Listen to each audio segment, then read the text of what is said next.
Welcome back to The Pillars, the podcast of 363rd ISR Wing. I'm Sergeant Joe. I'm Sergeant Jacqulyn. I'm Dr. Reed. And today we're here to finish up our series we're doing on healthy relationships, the qualities of a healthy relationship. And today our topic is openness. So when I think of openness, I think of just being in a mindset willing to receive. That's what I think when I think openness. What comes to mind when you guys hear openness?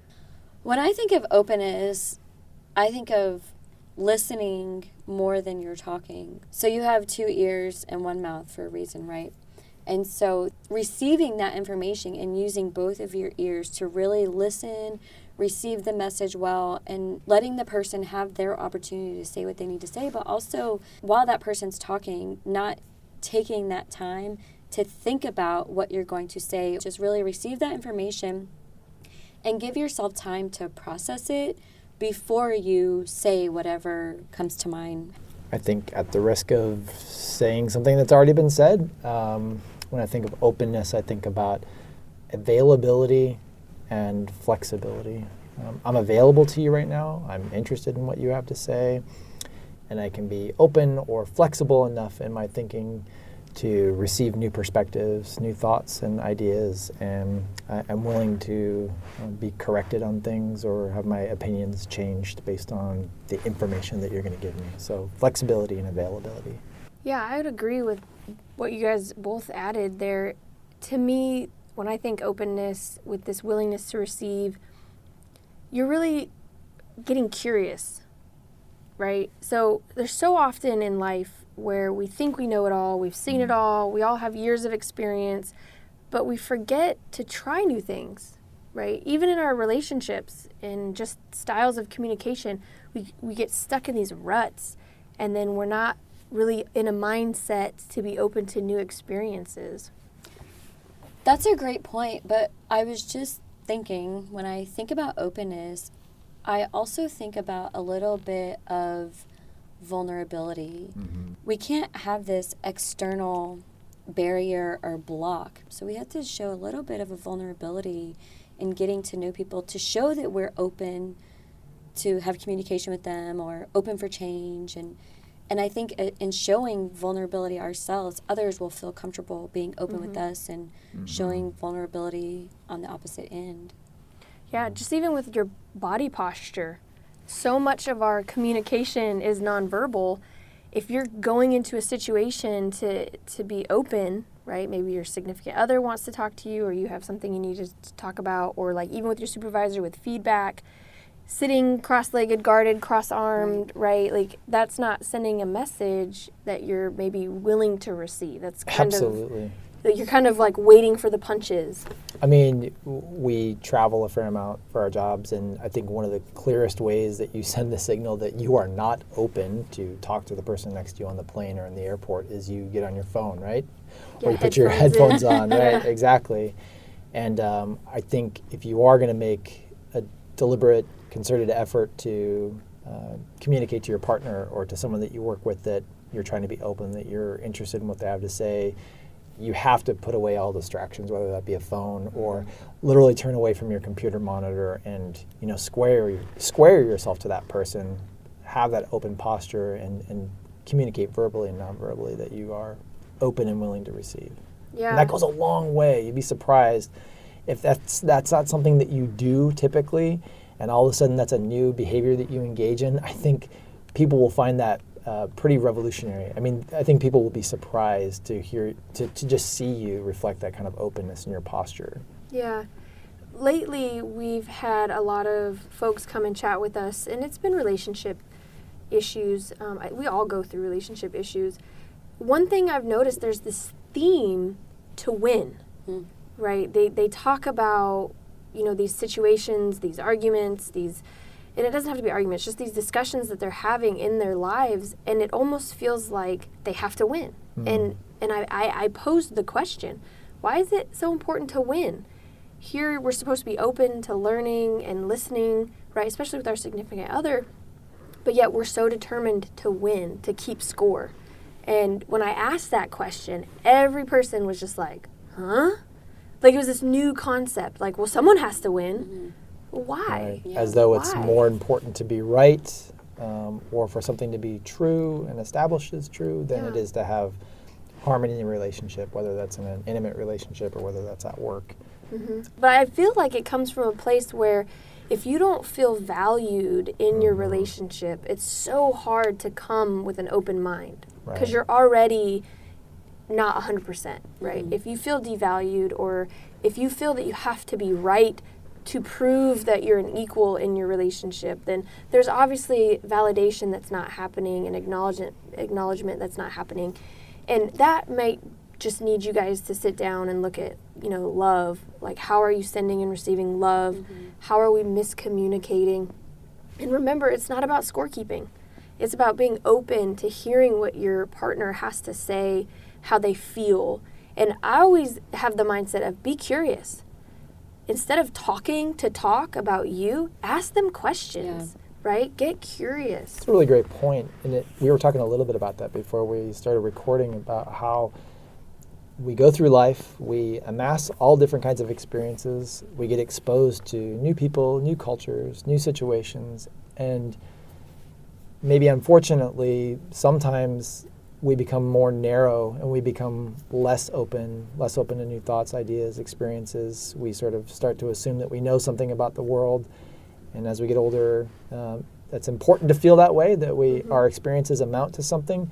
But really, the flip side of that is, with all of the exposure that we have to new people, ideas, experiences, we should adopt that attitude of curiosity, or we can adopt that. I don't want to shoot on everyone, but we can adopt that more curious posture, and it will definitely have positive impacts on relationships. When my husband and I were engaged, we found these books. So it was questions to ask your bride, questions to ask your husband.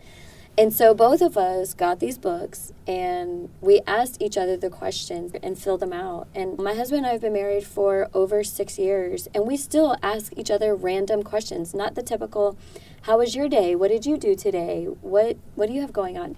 6 years married and 8 years or something together, and we are still learning about each other. So imagine having a new coworker who you know nothing about, the importance of having that openness and asking those just curious questions. It doesn't have to be surface level, but just insane questions like, what's your favorite color of carpet? Or just, that may seem stupid, but you really get to know the person by asking those curious questions. I agree with that.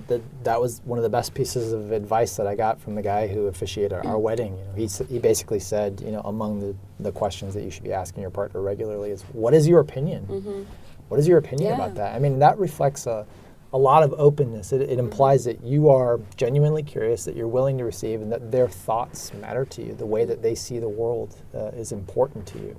Yeah, and my favorite question that I always ask is why, right? Because, you're answering the question, but also why is fuchsia your favorite carpet color? Right? Have you seen it somewhere that looked really good? I really want to know. Why are you attracted to that? Yeah, right? Are you going to want to put that in our house? Right. Why? Hopefully not. Right? Yeah, and so I feel like there's so many little things about us that we forget, little quirky things that are just what makes us us, and that's what we fall in love with. Yeah. But for some reason, through marriage, through time, through routine, we forget that and we're changing. We're constantly evolving and changing.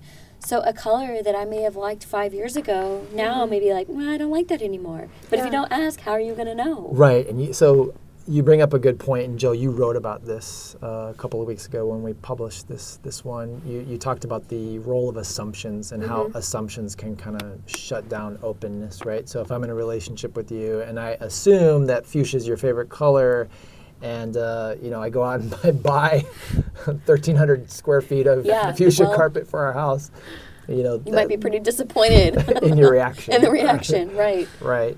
So assumptions. Maybe I did good, right? No. The point there being that assumptions have their place. They're little mental shortcuts that we can use to kind of get through our days, but they're not without risk. There's some risk we take when we make assumptions. And you mentioned risk, and it kind of triggered the thought with openness. Being open is risky. Definitely. Like, Yeah. we know it is. Yep. That you're literally, the word alone is opening myself up for anything, right? Openness.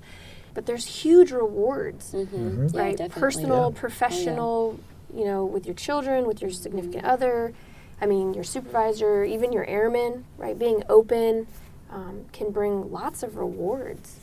You know, you were talking about, you asked us at the beginning what we thought about when we thought about openness, and another word that popped to mind is assertiveness. And when you bring up rewards, as you just did, I think there are enormous benefits to being more assertive, which is a form of openness, right? You're being openness about your feelings and what you want and you know, what you need in a relationship, whether that's a, you know, committed, intimate relationship or in a work relationship.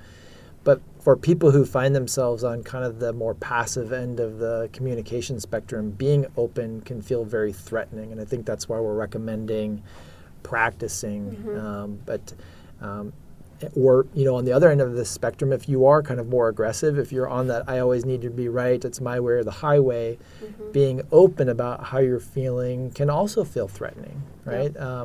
Now, there can be rewards that come from being assertive and kind of finding that happy middle place, but if you do tend to be more aggressive in your communication, then being open can kind of feel like I might be conceding something here. I might stand to lose something, and so you got to kind of work that out in your mind, the economics of the situation. Is it better for me to risk being open for the potential rewards that will come from that?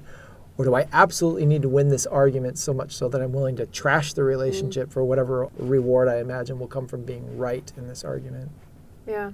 I see this trip people up a lot. Yeah. Oh, yeah. And then we hold on to that, and then relationships are broken forever sometimes because our pride or our ego gets in the way. We don't want to just admit that we may have made a mistake, or it's okay that they don't believe what I believe. Right. Right.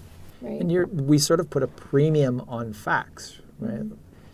As though if something is true, that necessarily means that it's good or helpful. You know, I can complain about the fact that it's bitterly cold outside if I'm standing outside my house in Minnesota, and that is true. But if I complain about that all day, the fact that it's 20 below zero, you know, in January, it's not going to win me friends, or it's not going to, you know, strengthen my relationships at all. So I think sometimes we get hung up on not seeing our opinions as opinions, but as facts, as though the facts are really what's important, because things can be true and they can still be unhelpful for relationships. Now, before we recorded, you mentioned there were 6 words that you should know in a relationship. What were those 6? Well, this goes back to the marital advice that I was given by our officiator, and he sort of gave us this mnemonic device. So the first one is a 6-word phrase. It's I admit I made a mistake. You know, and I think if you're talking about openness, being able to say that to your partner, or whether, you know, it could be your partner, it could be someone you work with. You know, I admit I made a mistake, reflects a certain vulnerability and openness, and is probably a great way to start a discussion where people aren't entrenched and feeling very defended. And then there was a bunch of other ones, and I mentioned the one number 4, which was what is your opinion? Again, just kind of I'm genuinely curious, and I think there were other things, and sometimes I'm better at remembering all of them than others, but those 2 stand out to me in the context of this conversation about openness. Yeah, and I think that could even apply with supervisors, right? I always try to get my airmen's opinions. I want to know what they're seeing, what they're hearing, what they're thinking and feeling about a project. It's important, too, to admit when we made a mistake, because it takes a lot of humility, but it's definitely a weight lifted off your shoulders. I'm glad you used the metaphor of getting a weight off your shoulders, because I think that's kind of what some of this can feel like sometimes. And sometimes people do feel that compulsion, that real drive to get this weight off their shoulders. They want to be unburdened. And you, a couple of weeks ago, you wrote about this in the 5 Minutes to Thrive. You were talking about choose a good time. And you could maybe say more about that, but just because you may be ready to be open about something doesn't necessarily mean it's good timing for the other person. I would definitely, if you see that your significant other is stressed or overwhelmed, that might not be the opportunity that you are willing to be open with them, because they might not be in that mindset. They may be stressed or overwhelmed and shots are fired, and it might not be recoverable. Magnify the situation. Exactly. Mismatch in the timing could really have So unintended consequences. Yeah. And that goes back to some of that getting curious with your spouse. I know when we talk about communication doesn't just happen, once or twice. Like, we have to continually communicate. So sit down regularly with your spouse. Have those conversations. Ask them how they're doing. Talk about your parenting. Talk about your finances. Have the communications. Ask each other their opinions or what they have for solutions regularly, I guess is my point. Yeah, I would just say, I'll bring it into the world of work here. I mean, what you're saying applies to, of course, to just supervisory experiences. We're always talking about frontline supervisors, and we're always talking about how we can be better wingmen to people. All of this stuff, of course, applies. Having those conversations regularly, not resting on your laurels, because I think that's one of the things, the traps that we get into in our intimate relationships for sure, is we just get kind of comfortable and we stop being curious and we assume more and more that we can read our partner's minds. Yeah. And for the people that we're around all day, every day, many, many days out of the year, I don't know why that wouldn't be the case there as well. So we probably take some liberties and make more assumptions than we should. So everything that we're talking about here with respect to intimate relationships of course applies to the workplace as well. Well, unless we have anything else, I think that wraps up our Qualities of a Healthy Relationship series. We hope you enjoyed it. We definitely enjoyed talking about it, writing about it in the 5 Minutes to Thrive. We hope that you stay tuned for our next episode. Thank you.